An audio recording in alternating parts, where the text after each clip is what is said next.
So Dave, you're in the new studio now. You're living it up.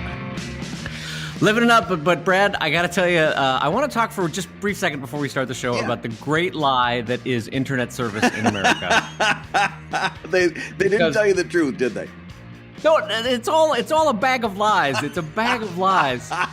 It's like every weight loss program you've ever been on. Okay, so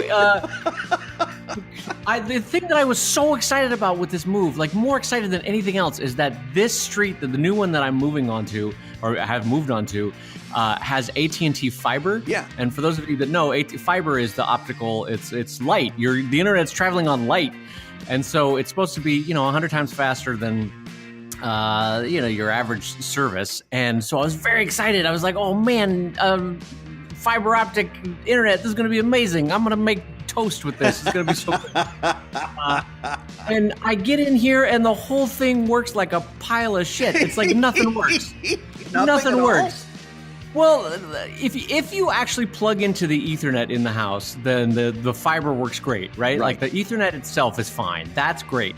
But the router that AT&T forces you to use for Wi-Fi, you go from internet optical speeds down to like dial-up in 1999. Really? And it's like, I don't know what's wrong with their Wi-Fi router and why it's so terrible. Like, if you're gonna, force people to use a Wi-Fi router, then make it a good one. Like this one, I'm frustrated. I'm frustrated, Brad. I can hear the voice.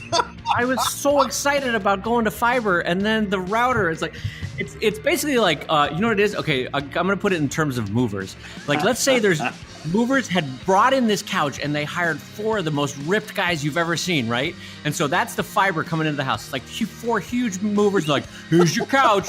But then they hire a guy that's like, his name is Melvin, and he's 40 pounds. They pass the couch to that guy at the door, and they're like, here you go. And, those guys buffly walk off, and then Melvin's like, I'm having trouble with this couch. I don't know that I can get this couch past the door frame. And that's what my router is. Like, AT&T has laid thousands of miles of fiber optic cable, and the internet is streaming at the speed of light. And then it gets to my house, and it gets to this router, and it goes, I'm having troubles. Luckily, there's a place for me to sit down. Yeah. Do you have a glass of lemonade that I could rest for a moment? Excuse me. It's very hard to run trouble this you internet. for a glass of Anyway, water. on that note, hi everybody, and welcome to ComicLab, the show about being frustrated about your new internet and making comics. And making a living from comics. I'm Brad Guigar, editor of webcomics.com and cartoonist of Evil Inc. And I'm Dave Kellett, cartoonist of Drive and Sheldon and co-director of Strip. And this week's Hour of Comics Advice is made possible by your support at patreon.com/ComicLab. You know what? Before we do anything else, you got to give me an update on the Kickstarter. How's it going? Well, by the time people hear this show, it will be over. Although, because I use BackerKit, you can still pre-order. But I surpassed my mental high point. The Kickstarter was for 10,000. Last night we crossed over 15,000. And as you well know, you make most of your money in Kickstarter on the first couple days and on the last couple days. So I'm very, very honored, flattered, over the moon at the support my readers have shown. This thing will be over at 11 o'clock Wednesday morning. And now it's just getting the book out, the fun part. The Kickstarter hangover, where it's like you wake up from a wild party and then you start going, oh my God, I promised what? Suddenly, Brad, you became Melvin at the doorframe being passed the couch. I think I was going to do how many artist editions? Why did I agree to the special printing? That seems expensive. Oh. Well, for those that are listening to this after the Kickstarter ends, you can still find the links and all the things you need at newevilbook.com, I would imagine. That's Brad, correct. Is that correct? That's correct. And as soon as the payments process and we get started, you'll be able to pre-order the book right at that same place. And yeah, it'll be great fun. And I should mention, since we to put a button on our earlier BackerKit conversation from a couple weeks ago, that to Backer Kit's great credit, they reached out to me and said, "Hey, you know what? We would like to have that beer with you." And so I have to give them credit because that was not me at my nicest, and they were very kind and reached out and said, "We would like to have a beer with you at a comic convention or something one time and talk shop." So I think I will do that with them. I haven't responded yet, only because I've been knee deep in a move, but I will reach out to them and say thank you because that is a kindness. Yeah, they're. I think if you take that meeting, you'll find that they're very, very nice people. Well, this again goes to one of the central problems of my life is the rare times when I am a jerk. I immediately feel guilty and regret that I did anything. So a lot of people are like, "Boy, Dave, you're so happy-go-lucky and nice most of the time." And it's because I feel terrible anytime I'm a jerk. Like, it never goes well for me to be a jerk. I'm always like, "No, I made a bad move there." Well, you weren't a jerk. And as a matter of fact, you did that riff where you're like, "Hey, Dave, it's me, Tim. Hey, it's me, Gloria, just following up. Hey, it's me, Phil." And they picked right up on that. And they're like, "Okay, hey, Dave, this is Gary. And I don't think this is Phil or or anybody else." That's right. They did make a good joke out of it. So kudos to Backer Kid for being for both being good-hearted and well-timed in the joke and emailing back. So for what that's worth, I give them many points for that. So that is that for me on the Backer end thing. So I will be following up with them. Yeah, for beer. well, that'll actually be good because I'd like to hear your thoughts on that when you do, because like you said, the big thing that happens with the Kickstarter now is that on Thursday after this thing is done, I'm going to hear from my first reader that says, "Oh my gosh, I didn't know about the Kickstarter." And the big benefit there is I can say, "Well, hey, good news for you. In a couple days, the site's going to be set up and you can pre-order the book." Oh, so I actually didn't know this. So does it take you a couple days to set up a follow-up Backer Kid page? What happens? Okay. Well, see, since they get a part of your Kickstarter money as their down payment, you've got to wait until the Kickstarter money is collected, and that usually takes 2 weeks. So once all the money is collected, you can start setting up your store at the same time you're taking orders and so forth. And yeah, it's the perfect answer to those people who are latecomers to the Kickstarter, because you can just say, "Yep, it's going to be all set up in a matter of a couple weeks, and if you want, I'll drop you an email when everything is ready."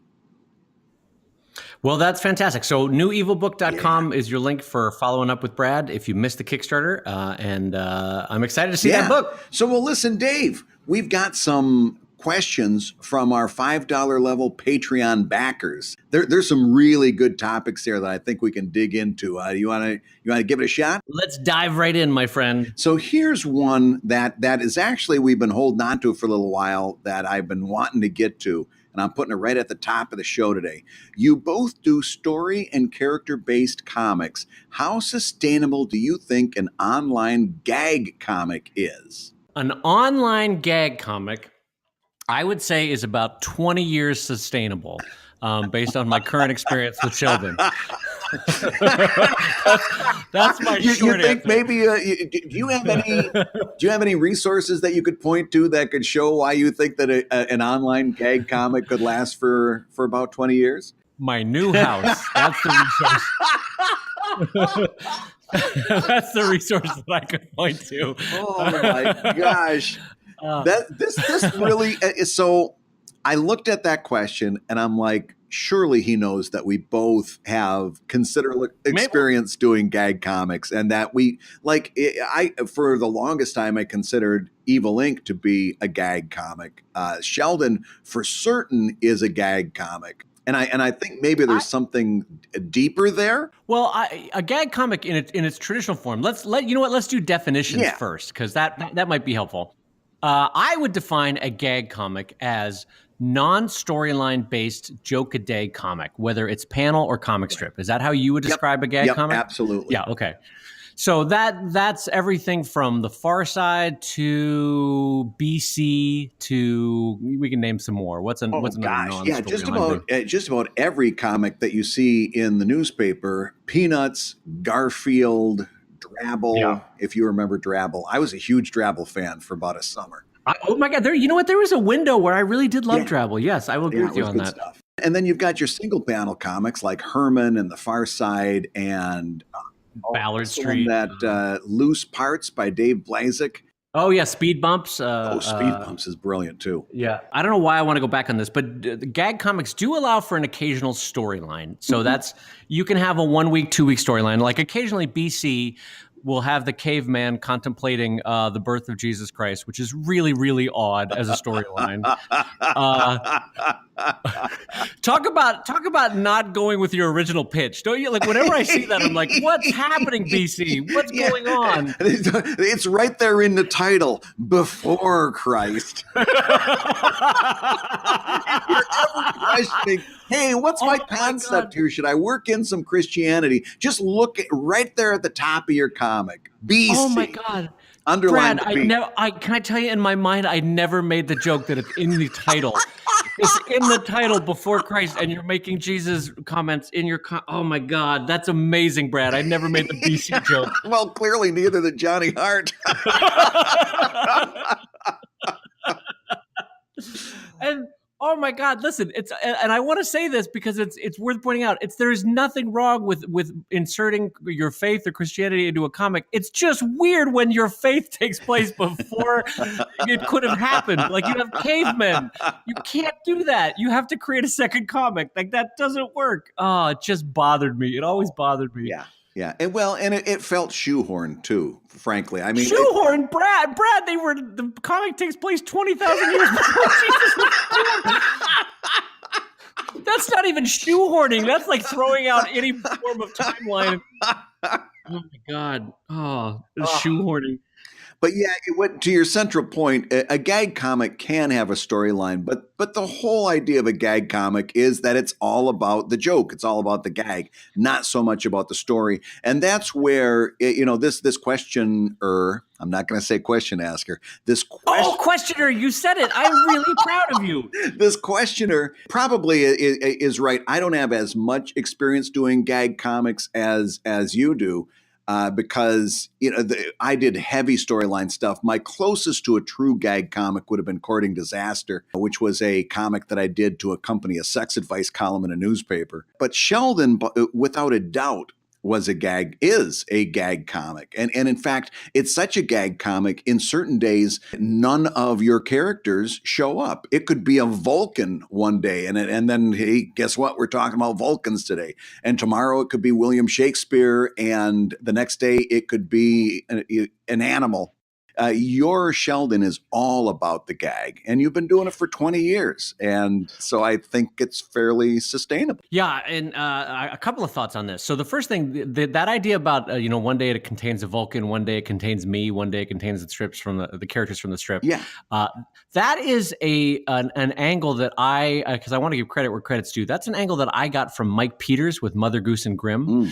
And Mother Goose and Grimm, for those that don't know it, mainly revolves around, is it a witch and her dog? Well, is that what it is? Dave, it's right there in the title. The old woman is Mother Goose. Oh, God bless America. Is it really? Sake. And then the dog is Grimm. Oh, Broomhilda was the one with the witch. Sorry. Yes, yeah, she was the one with the broom. And oh my God, I can't believe I'm getting this wrong. Anyway. Do I need to break it to you that Funky Winkerbean isn't like a weird dance move? That was the name of the teenage boy. His nickname was Funky. Funky Winkerbean was about STDs, wasn't it? Yeah, I've got a bad case of the Funky Winkerbean. Hey, Doc, can you take a look at my Winkerbean? It's looking a little funky. Funky?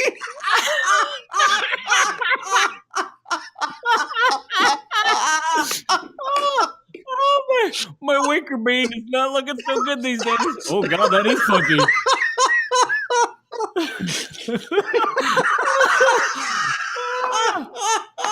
Oh, God bless. My Winker and my beans are looking a little troubled. Oh, yeah, that's funky. Oh, my God. I have red hot cheeks from that. All right, so Mike Peters' Mother Goose and Grimm, which, as we all know, was about cavemen, Mother Goose and Grimm would do this thing where Grimmy the dog would still kind of appear in every comic in like a corner of the panel, just like letting you know that it was still Mother Goose and Grimm.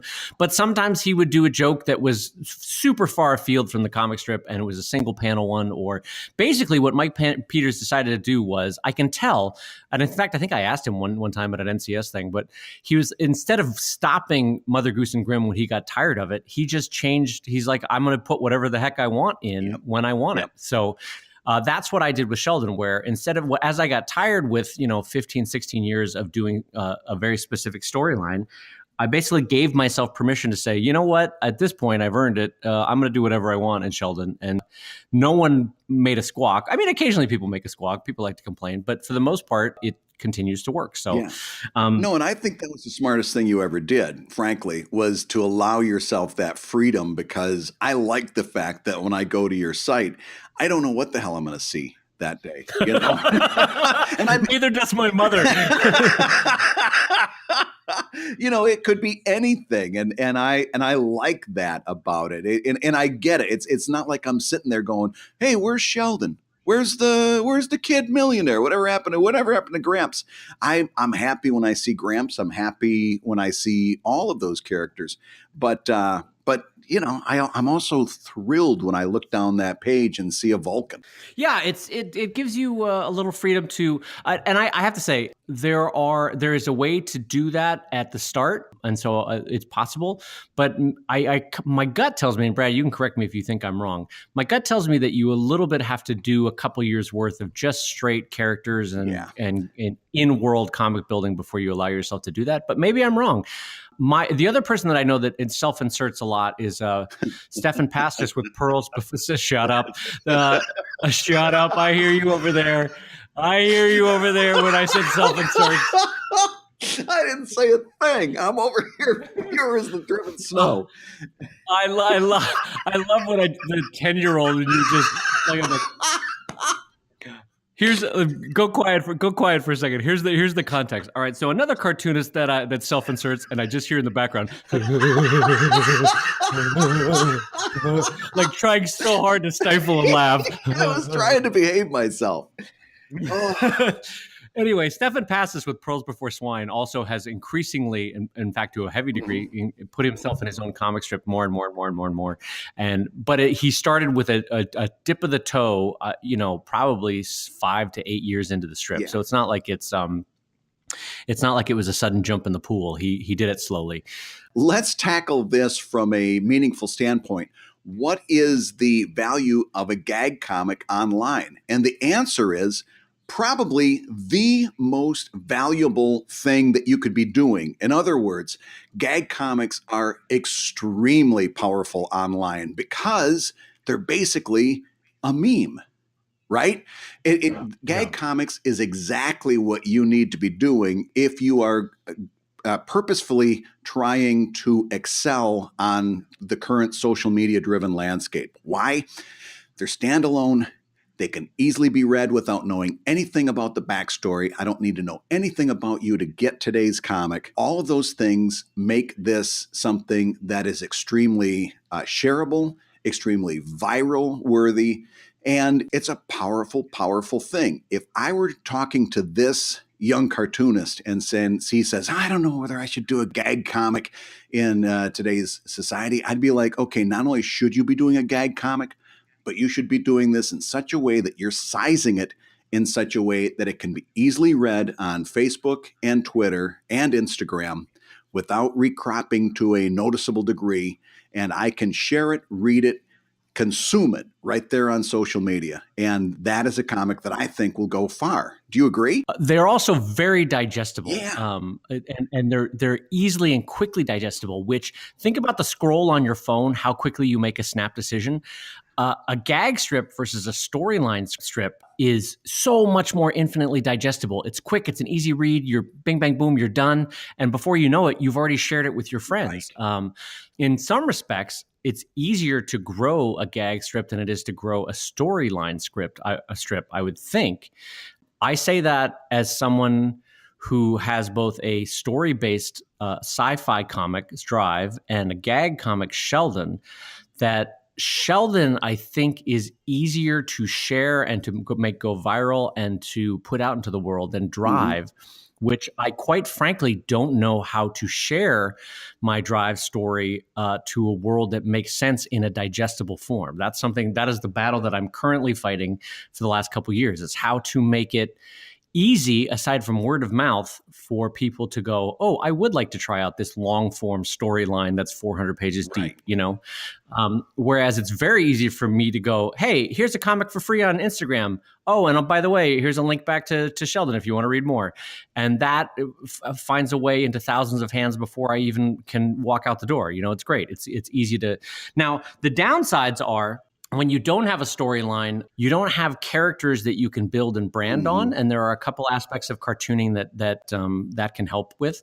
With a storyline, you get people majorly invested emotionally that they don't get from a gag comic. So what I mean by that is people can buy in quick for a gag comic, but a storyline comic will keep them hooked in a way that perhaps a gag comic will Right. not. Would you No, agree I with agree that? 100%. There is a trade-off. There's definitely a Yeah. trade-off. And so that's why, even though Sheldon has 8, maybe 10 times the size audience that Drive has, Drive is making up 60 to 70% of my income at the moment, because the people that buy in emotionally buy in big Yeah. time and support the comic. So take that for what you will as far as viability at the moment. But at the same time, in a sense, Drive is still, I don't want to say it's a gag comic, but it's still, humor is still one of its most effective weapons. And that's true with Brad's Evil Inc. Mhm. as well, is that no matter how heavy we go into storyline, gags are still what powers it Oh most yeah. days. Well, listen, that's why I'm doing things the way I'm doing them. In other words, I'm gonna go back and reference on the Discord server earlier this week. There was somebody saying, I'm doing like a long form comic. I don't know how I should share this on Facebook. He was referencing directly my thoughts about you should be sharing your entire comic on social media so that it can be read there and shared, not necessarily links back. And the conversation kind of took off from the standpoint of, well, Facebook's algorithm, you're getting fewer and fewer people, which, by the way, they put a little asterisk there. We're going to talk deeper about Facebook's algorithm, because I've got news for you. Facebook's algorithm is your friend, and I'll explain why in a little bit. But they were saying, nah, you don't get as many people on Facebook. And somebody said, well, this isn't a one size fits all. And just because, this is something that was said doesn't mean you got to do it, and blah, blah. And all of that is true. All of that is fine. And I'm with you on that. But don't let that be where your thinking ends. In other words, if you're going to say, well, I think this whole idea of putting your entire comic on social media isn't the answer for me, you don't get to roll over and go to sleep now. This is where the real work begins. Now you've got to put your creative mind into gear and say, if I'm not going to do that, how am I going to supplement all of that stuff that I'm missing out on by not doing it? How am I going to overcome that? How am I going to think outside the box and get this thing out there because I've decided I'm not going to do this thing? The real problem is if you get to that point and you just shrug and say, well, I'm just going to update a page a day on my website, and that's going to be it. No, the answer is the real thinking has to start, and you've got to come up with that. For me, I've been doing a long form comic now since 2016. And I put a lot of thought into how I do that. Same as you do with Drive, Dave. I know this because I'm basically updating in half page installments. And at the end of each one of those half pages is a button. It's either a punchline, a cliffhanger, something significant happens, usually a punchline because I'm still doing humor. But there's a reason I do that. That half page is easily shared on social media. That half page is easily digested. In other words, I don't think I do it 100% of the time, but in most cases, you don't need to know the storyline to get drawn into what's happening there and to appreciate that as a singular reading experience. And then when I put those pages together, what I'm finding out now that I'm doing this book is that those pages read phenomenally. Why? Because there's something happening every page. And in many cases, every half page. And that makes for good writing. I do not want to read a story where somebody's rolling over in their sleep for 4 pages, or a boy's falling down the well for 3 pages. I want something to happen in this comic. And doing it that way was my way of making sure that I made sure something was happening, and I could share this on social media. That's how I solved the problem for me. Now, if you're going to decide, well, I don't want to do posting my comic on social media, that's great. Now, tell me what you are going to do to make up for that. That's the big question. I have to say, the gag comics, I think, as we've probably talked at length on now, are very workable. And I think both from a site perspective, from a social media perspective, from a shareable perspective, and from a monetization perspective, both with product and Patreon and Kickstarter, I can think of a bunch of people like Zach Weinersmith with Saturday Morning Breakfast Cereal, a bunch of the people that have gone either to Webtoons or to Go Comics or to a lot of the newer platforms, or look at some of the Instagram stars in comics. So many of them are gag comics. So I think the final button we can put on this is, if that's where your heart is, rest assured you can make a career out of that with all of the right moves that we would normally advise. Yep, absolutely. Yeah, I think it's very viable. So let's move on to question number 2. When posting, how do you feel about hashtags? How many, which ones, and direct requests for interaction in the description? For example, tag a friend who does blah, blah, blah, or please repost and like, comments and likes appreciated. Those are all calls to action. So let's take those in 2 stages. How do we feel about hashtags, and how do we feel about direct calls to action on social media? Well, okay, so my immediate reaction is that I always have to be careful with something like hashtags, because I have to be wary of the fact that even though I don't personally use hashtags to seek things out online, that is a form of, in some respects, mirror marketing that I think that I'm trying to pitch to an audience that's me. Mm-hmm. And I know from both peers and friends that there are people that actively use hashtags to search and discover things. So with Instagram especially, because it allows for 30 hashtags, and frankly, it's a less annoying platform to add hashtags than it would be for Twitter or Facebook, because they're kind of hidden down in the comments if you do it in the first comment. I use all 30 spots for Instagram, and I think I've told you this, Brad. What I've done is I've actually created, because Instagram, you have to get your comics onto the phone, and then you have to put them on Instagram from your phone. Well, what I've done is I've synced up my Dropbox account so that my phone can grab that folder easily, and then within that folder is a text edit file that just has 10 or 15 different examples of hashtag groupings. So if I do a coffee strip or a pug strip or a sci-fi strip, each one of those would have a separate group of 30 hashtags that I copy and paste. I don't even have to think about it. And it's right there on Dropbox. And then I go back to Instagram, boom, I got 30 hashtags ready to go, right? And I got to tell you, it's immeasurable in terms of how much time saving that gives me. And so do I have to modify it each time there's a strip? Maybe I'll take the last 4 or 5 hashtags and redo them to make it more specific to that strip. But you get the main point, is that the hashtags are ready to go, and bing, bang, boom, and I paste them in there. Now with Twitter, both because it's more visually annoying and because it is much more character limited in terms of, what is it now, 280, that I don't tend to use hashtags on Twitter aside from making a joke like hashtag Bieber or something. Right. But maybe I should. I don't know. What is your answer to the hashtag question, Brad?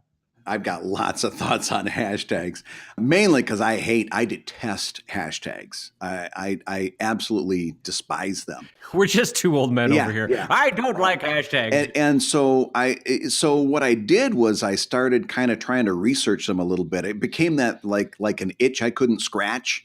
And I became a little bit obsessed with it over the last couple of weeks. And here's what I found. I'm finding a lot of sources. Now, of course, again, when we're talking about algorithms, nobody knows exactly how the algorithm of any social media works, because then it would be easy to game the system. But I have found a number of sources that repeat that more than 7 hashtags on Instagram get sent down in the algorithm. In other words, that message gets deflated a little bit. Now, I don't know how true that is, but I have been trying to limit myself to about 7 so that I can see how that works. Well, now I have no in on whether how the algorithm works, obviously, but all I can say is that I use all 30, and like it's kind of an in for a penny, in for a pound. If they allow for 30, I use all 30, and the growth on Instagram has been amazing. So well, listen, listening or watching your Instagram followers versus mine, I would go for 30 rather than 7 because you're tearing it up over there. I'm not saying that I have no in on the algorithm. I don't know what it does, but I just say it seems to not have hurt me to use all 30. That's true. So for what now, Facebook, on the other hand, definitely from everything I read, Facebook does not like hashtags and will penalize hashtags. So I try not to use hashtags on Facebook at all.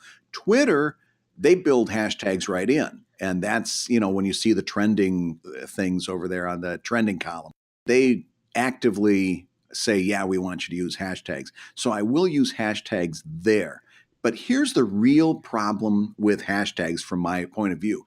And that is so many of us are using knee-jerk, thoughtless, lazy hashtags. And what happens is you end up reading a comic on social media and then a whole chain of hashtags like, hey, here's one, I just found some that I just recently. Webcomic, webcomics, comic, comics, superhero, superheroine. Here's another one. Make comics, making comics, indie comic, indie comics, webcomic, webcomics, illustration, illustrator.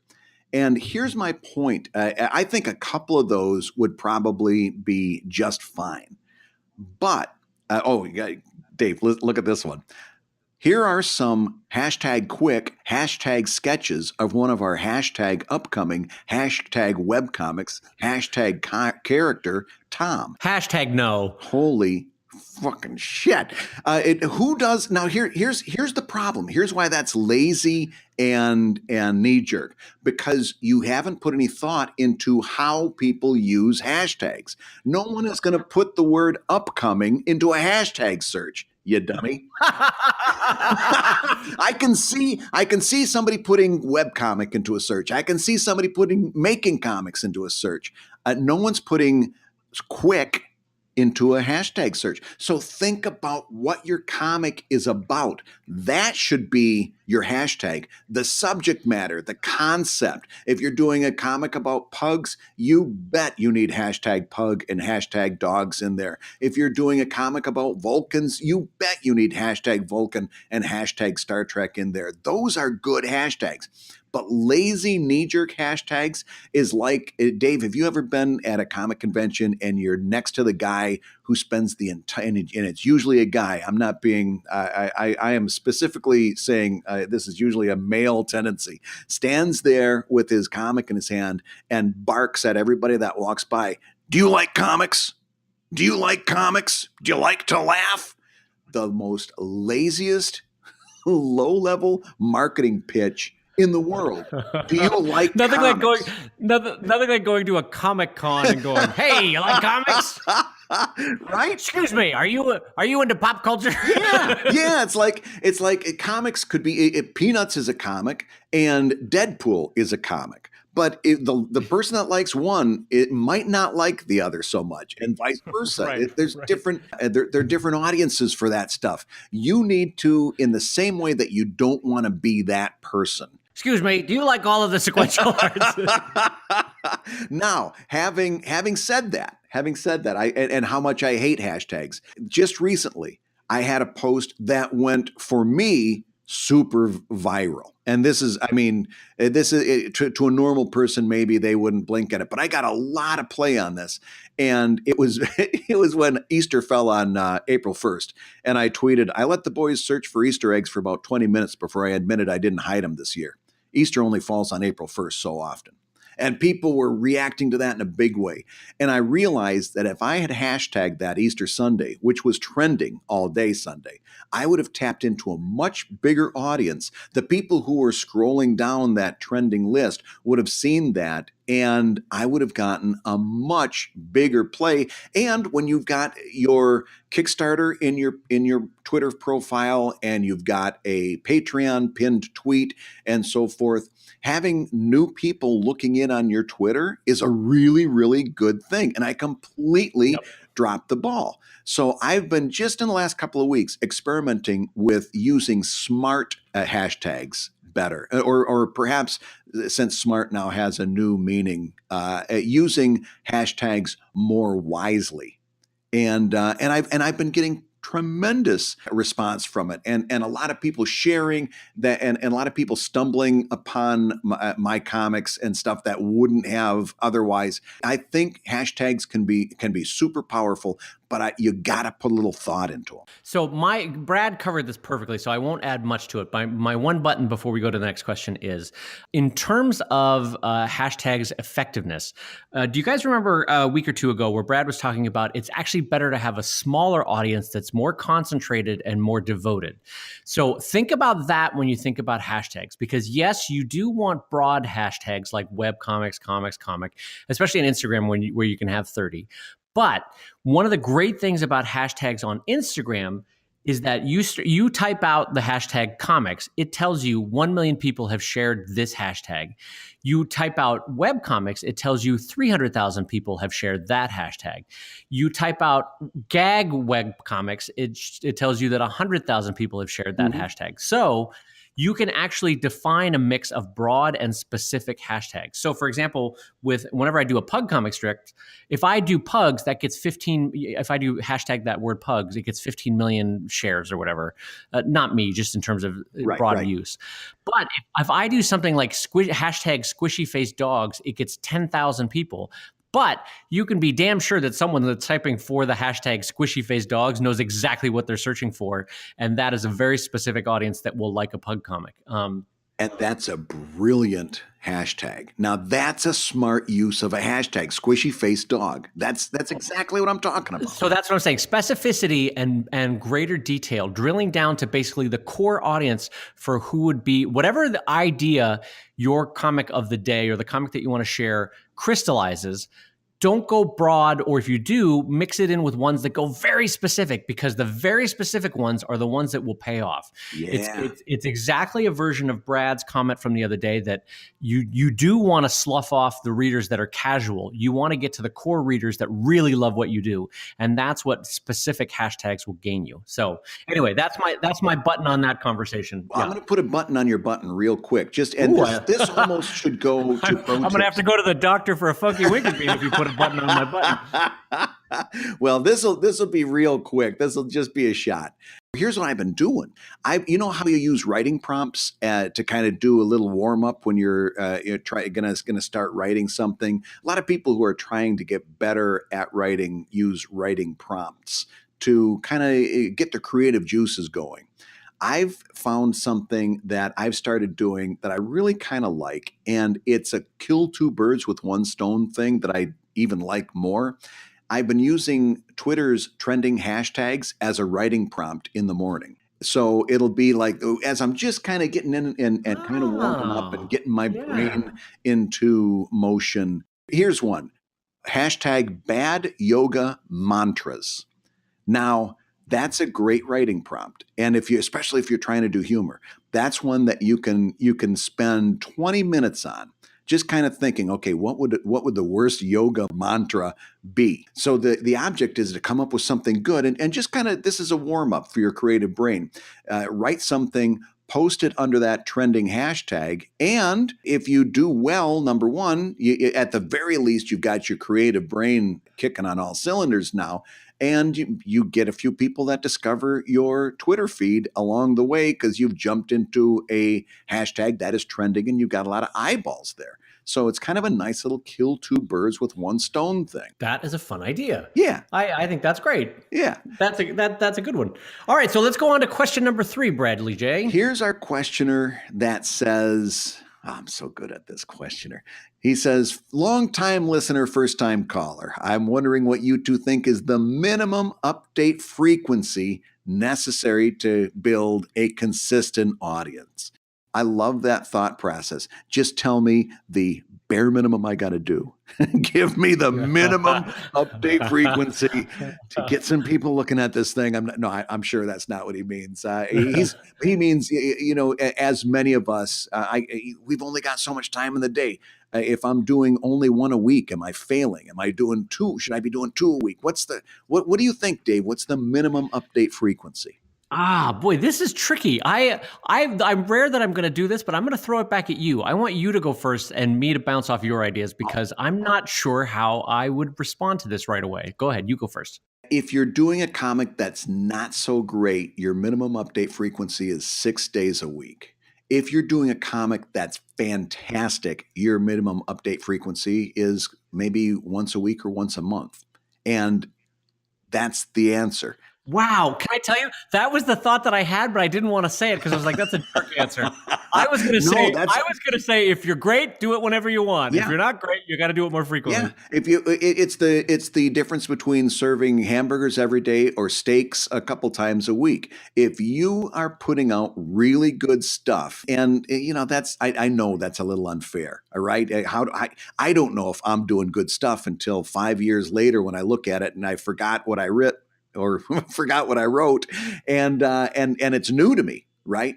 So I understand that's a little bit unfair, but it's also the truth. If you're doing good work, you are going to get people following you, and they're going to love to see the next thing when it comes out, whenever it comes out. Right. If you're not playing the quality game, now you got to play the quantity game. And now you're doing this from a completely different standpoint.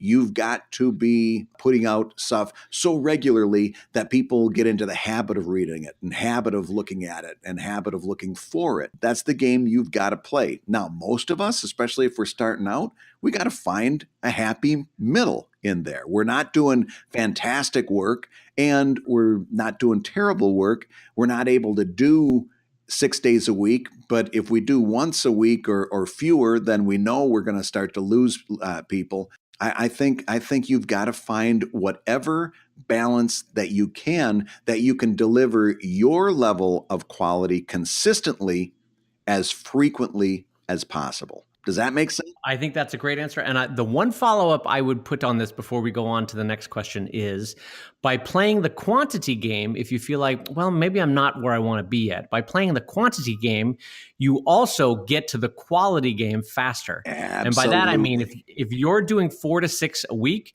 eventually you can't, as Brad always says, you can't get worse at something that you do every day. Right. So if you're playing the quantity game, which is the smart way to start, you're going to get better and better such that you can drop the quantity and up the quality. And I think that is a long-term strategy for any cartoonist in their first decade, which is start with quantity as much as you can do, because if nothing else, it's a public crucible of you putting it out there regularly and getting better and better. And then as you get better and better, reduce the quantity, reduce the output, but know, because you see it and feel it, that the quality is getting better. Yeah, that's a really, really good point. And it's just like we told that Patreon backer last week. What would you rather have looking back? 25 flawed projects or one project that isn't quite there yet? Each one of those projects that you did, each one of those comics that you do, each strip that you do that isn't great gets you one step closer to being great. In fact, I've often thought about this. So Sheldon has been online since late 1998, right? So that's 20 years of Sheldon. And I often wonder because, at times you can be both egotistical and then you can be very humble about your own work. And I wonder if at the end of my days, when I'm cold and in the grave, will someone look back and be like, there were 6 really good Sheldons? Out of the thousands that you've done, they right. And I don't say that in a falsely humble way or in like, oh, I'm terrible way. I'm wondering if, and maybe, I guess what I'm saying is it's almost a hopeful way. Like maybe that's okay if I did all those thousands to make 6 really truly great comics that were perfect in form. I see what you're saying. Yeah. In fact, that would be almost a goal to shoot for, where you say, if at the end of my career, if I can point to 6 really good ones, because all those other ones led you to those 6. Right, right. It's almost like there are some directors for whom they had to make 5 failures to make the one really good film, or Yeah. a composer that had to write 20 terrible scores to write one amazing one. I'm like, maybe it might be that in my last decade of cartooning, I'll maybe that'll be my best decade, and people will be like, holy crap, look at this work, and I will at that point say, yeah, well, it took me 50 years to get to this point, or maybe. Out of the by that point tens of thousands of comics that I will have drawn, there's only 5, 10, 100 really good ones, but I will have produced 5, 10, 100 really good ones. So, Yeah. and maybe a few hundred mediocre ones. So that's That's a good point. Just to bring this one to a close, here's a thought. Remember, your reading public is not consuming media. They're not consuming content the way you might think they are. And we've talked about this before. It's fewer and fewer people who go to a website on a repeated basis to read a comic. Most of those people are reading you on social media. That's how they're getting all of their content. That's where they're getting their news. That's where they're getting their entertainment. They're basically sitting by the side of a stream and dipping into the water every now and again for whatever happens to be floating up that stream. And the good news there for you as a cartoonist who's starting out trying to build an audience is that you're pretty much on the same ground as the rest of us. For the most part, you have just as much opportunity of being seen in that stream today as I do. And if your comic is good, you're going to build a following. That's a great point, Brad. Yes. And we've seen that happen on Instagram or Twitter, where suddenly someone who is 22, 24, 34, 44, all of a sudden they're flying up the charts on whatever social media platform, because in some respects, the algorithm is an equalizing force in terms of shareability. Yeah. So, yeah. Anyway, so let's get into question number 4, my friend. All the way to number 4. We didn't think we were going to make it this far, Dave. This is amazing. Okay, this questioner asks, I find my energy tanks really hard. And he had that in all caps. Really hard after a convention for a few days. But sales at those shows have been pretty good. Are there any tips for not making conventions so draining or recuperating when you get back? Okay, so let me jump in on this one because I think I have some thoughts on this. So in my 20s, in my 30s, here's what I would do at conventions. I would go to a convention, fly in, you're already tired, lug all your stuff to the convention, you're already tired, set up your booth, and you're even getting tireder now. Stand on my feet all day long. Oh boy, now I'm really tired.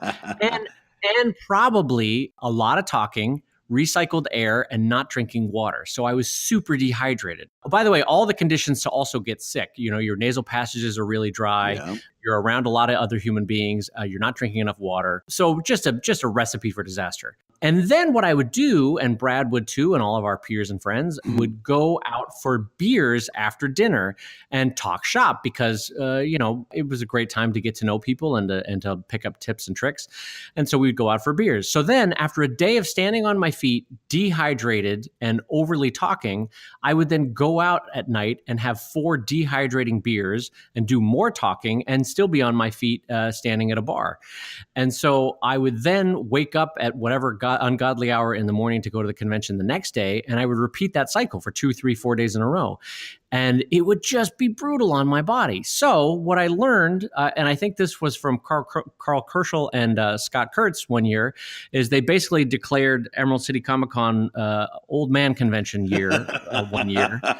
But anyway, Carl and Scott basically came to the conclusion, they're like, no, I'm older now. I'm not doing this nonsense. I'm going to go home. I'm going to get a good night's sleep. I'm going to drink a lot of water. I'm going to lay my body down. I'm going to have a healthy dinner and a healthy breakfast. And then I'm going to go back to the convention the next day. Because part of it is, as you get older, you both realize that your body can't do it, but then you also realize that you're like, I am an adult, for God's sakes. I've got to treat this like work. I can't just think it's party time USA at the end of a convention. So you've got to get sleep. You've got to invest in a bunch of bottles of water for your convention booth. And you got to go easy on dehydrating liquor at the end of the night. Yeah.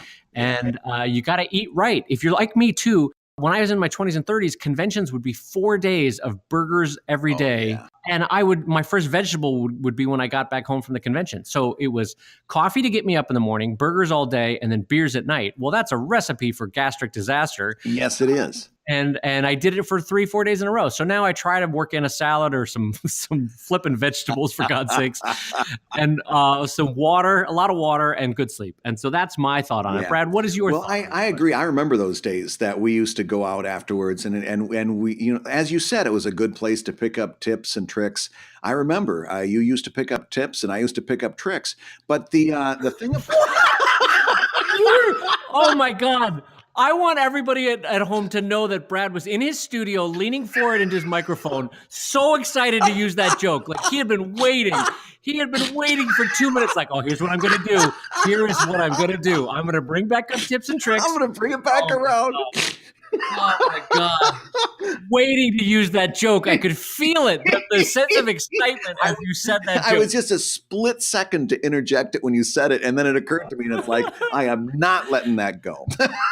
I don't believe in wasteful humor. I will, if I got a joke, I'm going to use it. Palpable excitement for Brad to use that funny joke. Oh, God. All right, go ahead. Yeah, no, I think you hit it right on the head. I think you've got to be smart about how you approach these conventions. I think you've got to take care of yourself. Do bring lots of water. Be that person that brings a case of water to a show, and that's probably one of the biggest. Because, like you said, once you start to dry out, and then your nose dries out, that's your being totally gross. That's your first line of defense against flu. Is right there up your nose. So stay hydrated, stay rested. Do go out and enjoy a nice little, maybe a beer or two, and then come home and wham the water and go to bed. And take it easy on yourself. Did you say wham the water? Yeah. Like wham it down. Wham, wham, wham. What? I've never heard anyone use that. Wham the water? What the hell? That might be a family thing, because in my like my in-laws use that phrase all the time too, whamming the water. So maybe it's just maybe it's something is Ohioism. Is that an Upper Michigan thing? Oh yeah, sure, we're gonna wham the water. Okay. You heard about Clyde, didn't you? Yeah, he's been whamming the water ever since he lost his driver's license. Honest to God, it sounds like you're saying someone is having sex with water. Oh yeah, they wham the water. That was that movie that was so popular this year. Oh, with the fish man, when the lady has sex with the fish man, yeah. Before we go too far afield here, Dave, though, this person, I'm just looking up at my notes, and there's a secondary question that I'm dying to get your thoughts on. Absolutely. Go for it. Okay. He says when he does T-shirts and stuff, okay, along with his comic. Whenever I do a convention, people come up to me and read my T-shirts, posters, and comics on my table out loud to me.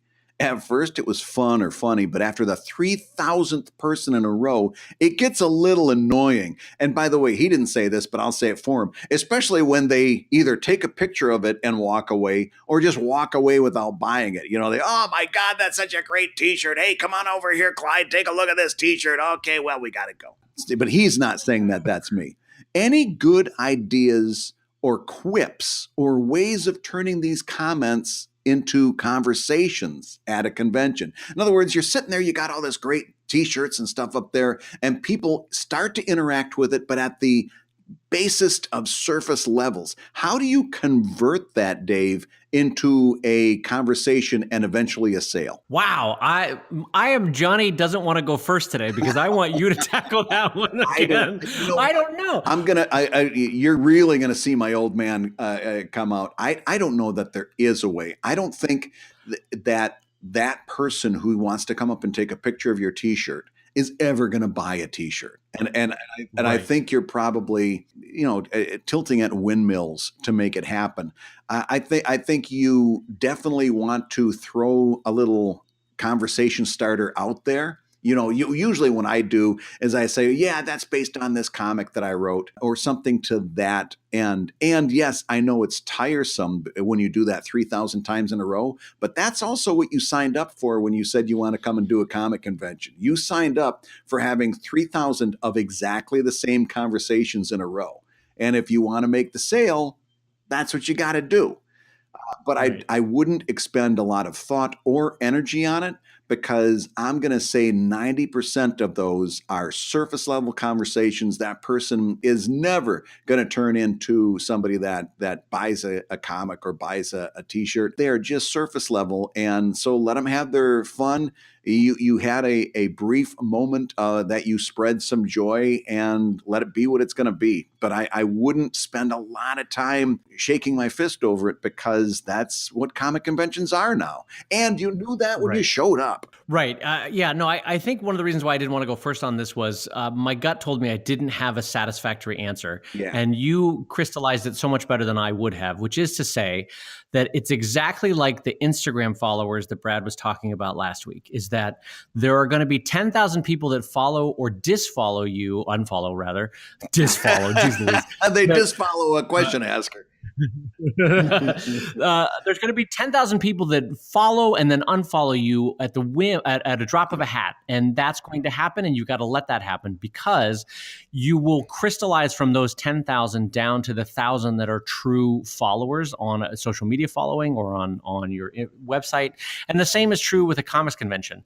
You're going to have 10,000 people pass by with varying degrees of smirks, laughs, enjoyment, sharing it with friends, taking a photo, none of whom are going to dive deep on your work. But you have to allow that to happen, because one or two might go, you know what, actually, as their friend that they've called over comes by, they go, you know what, I would like this shirt or this book or this poster.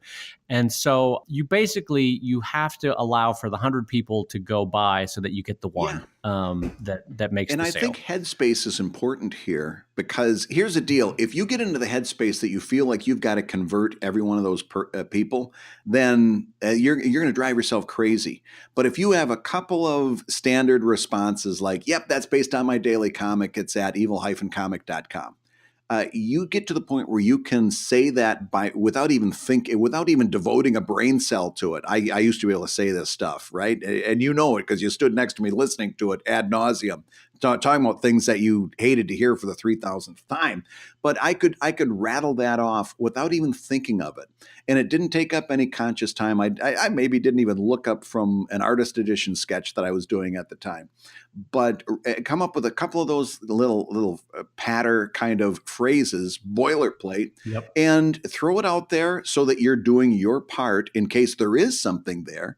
And if there's no heartbeat and the person walks away, then that's par for the course. Like Dave said, that is very much a part of what this is all about. Yeah, and I guess before we put a capper on this one thing to also keep in mind is that as you're trying to distill down from the 10,000 people that walk by a booth at a Comic-Con to get to the couple hundred that are going to make a sale, what you also have to remember is that people that walk by that say, "Oh, that's a great T-shirt. Can I take a photo of it?" Or, "Oh, I love that poster. Can I share this with my friend real quick?" In a way, that's also signs that you're on the right path. That it's getting a reaction. People like what you're putting out there. It is just worth keeping that in mind, that it is frustrating on the road to making a sale at a convention that you are getting compliments. And so on a basic human level, just go, all right, this is doing all right. This is good. I'm on the right path. That's such a good point, because here's another way of saying it.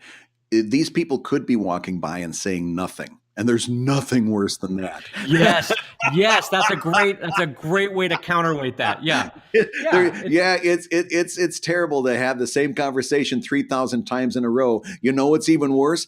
Having no conversation 3,000 times in a row. Yeah, that is a really brilliant capstone to put on that, Brad. I think there's no better way to put that. Yes, very exactly. Good. At least you're getting a reaction.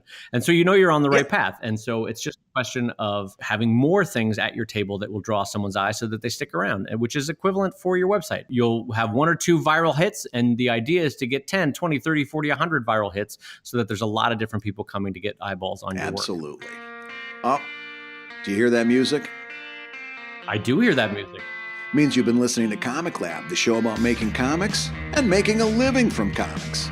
Your hosts have been the avuncular Brad Guigar, the editor of webcomics.com and the cartoonist of Evil Inc. at evil-comic.com. And the lovable, huggable, squishable Dave Kellett, co-director of Stripped and cartoonist of Sheldon at sheldoncomics.com and Drive at drivecomic.com. And don't think I didn't hear that squishable. I get it. I'm going on a diet next week. I like that squishy dog faces thing. And the ComicLab theme song is used with permission from Andy Creighton at theworldrecord.net. ComicLab is made possible by your support on patreon.com/ComicLab, so we'll go ahead and say that twice. Patreon.com/ComicLab.